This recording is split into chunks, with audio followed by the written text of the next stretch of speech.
Hey there, Soul Shines. It's Michelle here, and I promised you last week that I would make this other video so that you guys could know my system for creating order.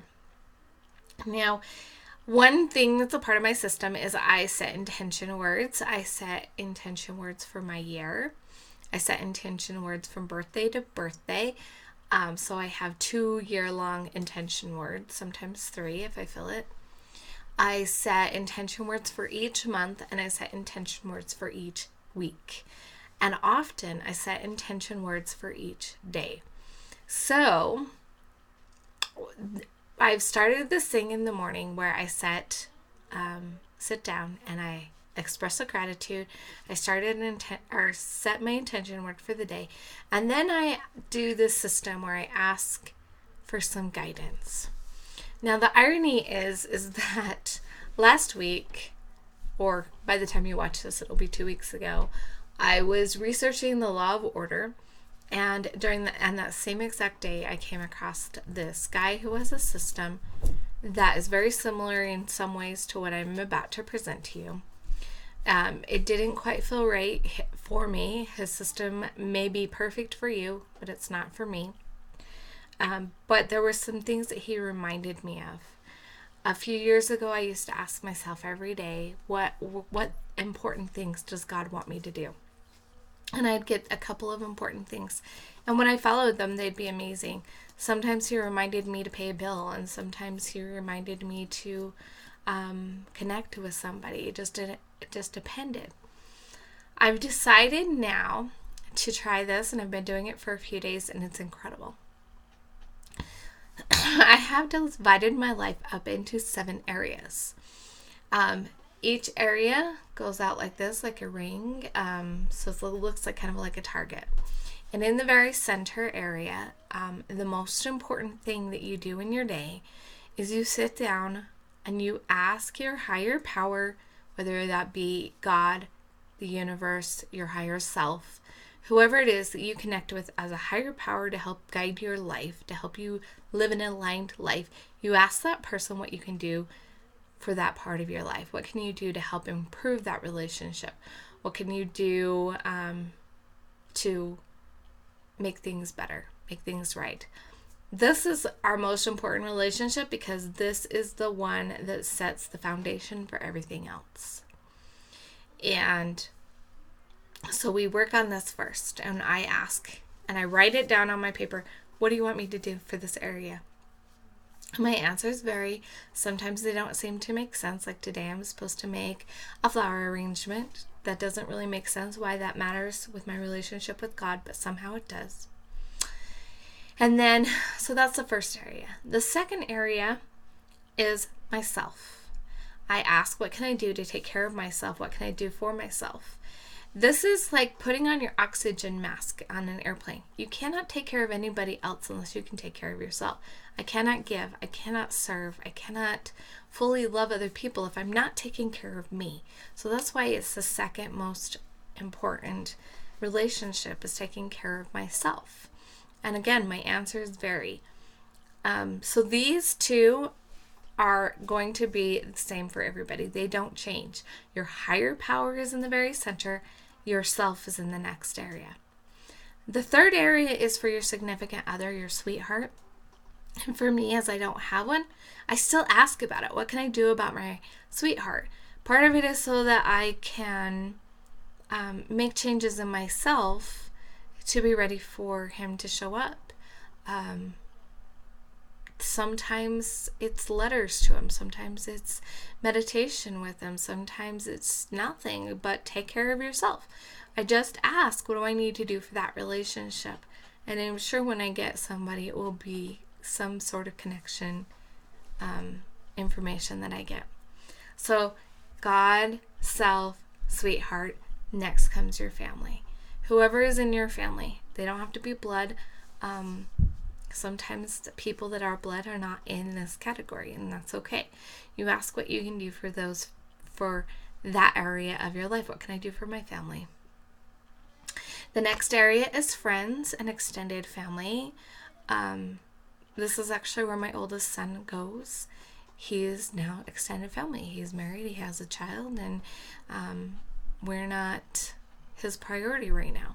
And so he's become extended family. I still care a lot about him, but he's not in my little nucleus of people living in my home. One day he may become back into that family, as maybe all of my children move out and my family is no longer the people living in my home. I'll get to readjust to my what counts as family. And I ask in and I get done. I also journal little notes about what happened, sending a message to my friend because I felt inspired. I was to send her a message, and she said it was exactly what she needed that day. Those are notes. I followed this, and this is what happened. Notes that I take for myself, kind of like keeping a mini journal. After family and extended family, friends and extended family, we move out into the community. The community is my job, counts as my community, my business.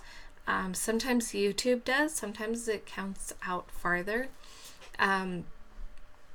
My religion, the things that I do for my church. I have a class that I'm taking right now.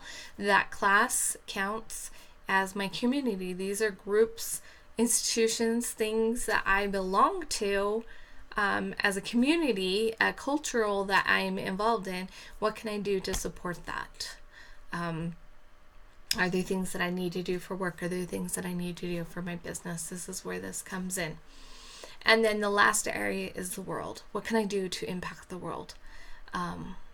Sometimes it's just shining. Sometimes it's sharing a message somewhere. I had an impression to put a message on Facebook. Had an impression I need to make YouTube videos. So sometimes that's why YouTube sometimes is in the world, because it's this thing. And if you really want to, you can ask what your reach is. That's interesting for me, because my reach is, I reach those people who then reach the next people who reach the next people, and it's the butterfly effect. Butterflies. So, a recap: God, self, your sweetheart. Then out to family, extended family and friends, community, and the world. Sometimes I ask what I can do for my home. A lot of times those answers are just things come in, like you need to clean up this area of your home to repair something with your higher power. Sometimes that happens. I'll have an area to clean up that fits in one of these categories. So that's not always a given. Sometimes that I add that extra area, my home. And these are the things that I try to get done. These are my most important tasks in the day. If it says connect with a friend, I connect with that friend. If it says connect with a child, I connect with the child. Saturday, I was told take a bath, soak in the bathtub after work. And it was a day that I needed that soak, and it was already built into my day. Now, this doesn't mean that they're the only things that I do. Sometimes make my bed shows up on my list. I think I would forget to make it because I get so busy.